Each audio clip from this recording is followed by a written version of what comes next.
Buku yang indah itu bukan cuma yang selesai dibaca, tapi yang ngebekas di kepala dan mengubah cara kita melihat dunia. Halo Sobat Literasi, perkenalkan saya Siti Zaharatun Aini, siswa kelas 10 SMA Sukma Bangsa Pidi. Nah, di video kali ini saya bakal nge-review satu buku yang berjudul 2359 Kau yang tak pernah pulang dan Aku yang selalu menunggu. Buku ini merupakan karya dari Brian Krishna yang diterbitkan oleh PT Grasindo pada tahun 2025 dan memiliki ketebalan sebanyak 222 halaman.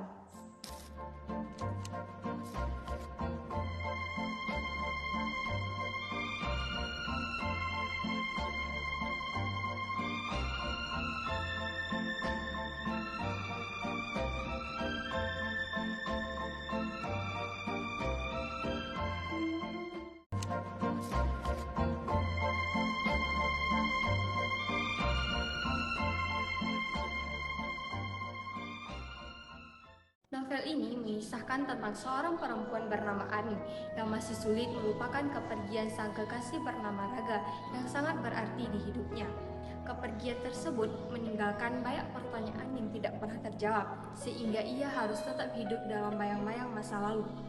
Setiap kenangan yang tersisa membuatnya semakin sulit untuk benar-benar melupakan dan melanjutkan hidup. Cerita ini tidak hanya membahas tentang cinta, tetapi juga tentang kehilangan, penyesalan, dan proses menerima kenyataan.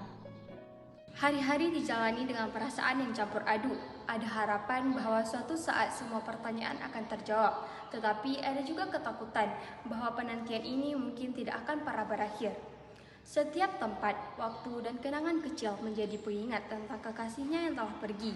Akibatnya, proses menerima kenyataan menjadi jauh lebih sulit daripada yang dibayangkan. Semakin jauh membaca, sang pengarang mengajak kita untuk memahami alasan dibalik berbagai keputusan yang diambil oleh para tokohnya.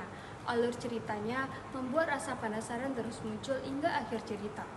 Seiring berjalannya waktu, kami berusaha memahami apa yang sebenarnya terjadi dan mencari cara untuk berdamai dengan rasa kehilangan yang terus menghantuinya. Emosional yang dialaminya menghadirkan berbagai perasaan mulai dari sedih, kecewa, marah, dan harapan. Melalui alur yang penuh emosi, buku ini menghadirkan cerita tentang penantian, harapan, dan proses menerima kenyataan. Cerita ini memberikan gambaran bahwa terkadang hal tersulit dalam hidup bukanlah kehilangan seseorang, melainkan menerima bahwa tidak semua pertanyaan memiliki jawaban yang kita inginkan. Kekuatan utama novel ini terletak pada penggambaran emosi para tokohnya. Penulis berhasil menunjukkan bagaimana seseorang bisa mengalami kesulitan untuk melupakan masa lalu, terutama ketika sebuah hubungan berakhir tanpa penjelasan yang jelas. Tokoh Ami digambarkan sebagai sosok yang kuat dan rapuh. Di satu sisi, ia berusaha menjalani hidup dan menerima kenyataan, tetapi di sisi lain ia masih dibayangi oleh luka masa lalu. Dari segi alur, cerita berkembang secara bertahap, sehingga pembaca dapat memahami alasan di balik tindakan setiap tokoh.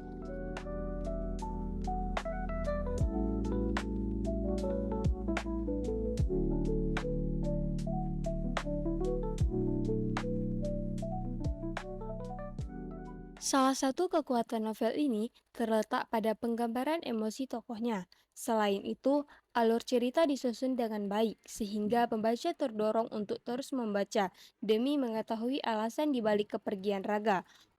Bagi sebagian pembaca, tempo cerita pada beberapa bagian mungkin terasa lambat, karena lebih banyak berfokus pada pergulatan batin tokoh daripada aksi atau peristiwa. Selain itu, suasana melankolis yang dominan dapat membuat cerita terasa cukup emosional dan menguras perasaan. Novel ini mengajarkan bahwa tidak semua perpisahan datang dengan penjelasan yang kita harapkan. Terkadang seseorang harus belajar menerima kenyataan meskipun masih menyimpan banyak pertanyaan. Buku ini juga menunjukkan pentingnya berdamai dengan masa lalu agar dapat melangkah menuju masa depan dengan lebih tenang.